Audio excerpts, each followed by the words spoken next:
Hi friends, welcome to VividTech.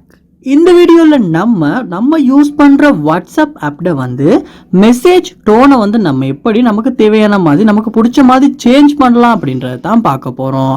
வாங்க வீடியோக்குள்ளே போகலாம். வீடியோவை கடைசி வரைக்கும் ஸ்கிப் பண்ணாமல் பாருங்கள். இது தான் நம்ம சேனலுக்கு நீங்கள் ஃபர்ஸ்ட் டைம் வந்திருப்பீங்களா இருந்துச்சுன்னா நான் தான் விக்னேஷ். மறக்காம நம்ம சேனலை சப்ஸ்கிரைப் பண்ணிவிட்டு அப்படியே பார்த்துல பெல் ஐக்கனையும் கிளிக் பண்ணிடுங்க. அதாவது நமக்கு வந்து வாட்ஸ்அப்பில் வந்து ஒரு மெசேஜ் வர்றப்போ வந்து அந்த மெசேஜ்க்கான டோனை வந்து தான் நம்ம எப்படி சேஞ்ச் பண்ணுறது அப்படின்றத பார்க்க போகிறோம்.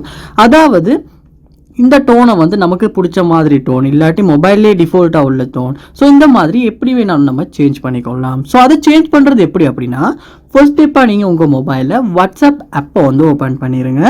ஓப்பன் பண்ணிவிட்டு அதில் வந்து அதாவது கார்னரில் பாருங்கள் 3 டாட்ஸ் கொடுத்துருப்பாங்க. அந்த 3 டாட்ஸை கொடுத்து செட்டிங்ஸ் உள்ள போயிடணும். செட்டிங்ஸ் உள்ள போனதுக்கு அப்புறமா பாருங்கள் நோட்டிஃபிகேஷன்ஸ் அப்படின்ற ஒரு ஆப்ஷன் ஒன்று இருக்கும். அந்த ஆப்ஷனை நீங்கள் கிளிக் பண்ணிடுங்க. நோட்டிஃபிகேஷனை வந்து நீங்கள் கிளிக் பண்ணோன்னா வந்து உங்களுக்கு இந்த மாதிரி மெசேஜஸ் அப்படின்ற ஒரு ஆப்ஷன் இருக்கும். அதுக்கு கீழே பாருங்கள் நோட்டிஃபிகேஷன் டோன் அப்படின்னு கொடுத்துருக்கும். ஸோ இப்போ வந்து இந்த மொபைலில் டிஃபால்ட்டாக என்ன டோன் இருக்கோ அதையும் வந்து ஷோ ஆகுது. ஸோ நீங்கள் அந்த ஆப்ஷனை வந்து கிளிக் பண்ணணும்.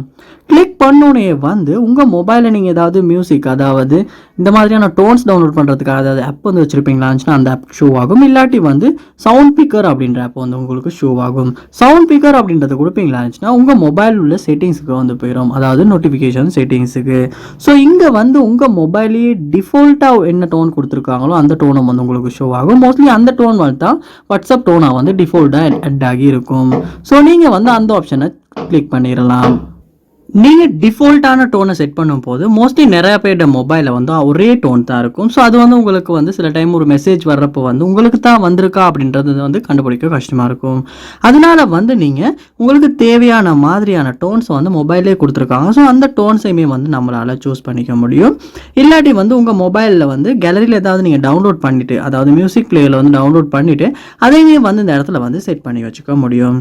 ஸோ இப்படி நமக்கு தேவையான மாதிரி நம்ம விருப்பத்துக்கு ஏற்ப வந்து நம்மளால் மெசேஜ் டோன், அதாவது நோட்டிஃபிகேஷன் டோன் சொல்கிற இந்த டோனை வந்து நம்மளால் சேஞ்ச் பண்ணிக்க முடியும். ஸோ இப்படித்தான் வந்து நம்ம வாட்ஸ்அப்பில் வந்து நமக்கு மெசேஜ் டோனை வந்து சேஞ்ச் பண்ணுறது. ஸோ இந்த வீடியோ ரொம்ப யூஸ்ஃபுல்லாக இருந்திருக்கும்னு நினைக்கிறேன். இது போல் நிறைய வீடியோ பார்க்கணுன்னா கண்டிப்பாக நம்ம சேனலை சப்ஸ்கிரைப் பண்ணுங்கள். அப்படியே பார்த்துல பெல் ஐக்கனையும் கிளிக் பண்ணிடுங்க. ஏதாவது ப்ராப்ளம்ஸ் வந்து இருக்குமாச்சுன்னா கண்டிப்பாக வந்து மெசேஜ் பண்ணுங்கள். ஸோ அதாவது கமெண்ட் பண்ணுங்கள், இல்லாட்டி இன்ஸ்டாகிராமில் வந்து மெசேஜ் பண்ணுங்கள். அதுக்கான சொல்யூஷனை வந்து நான் தரேன். தேங்க்யூ.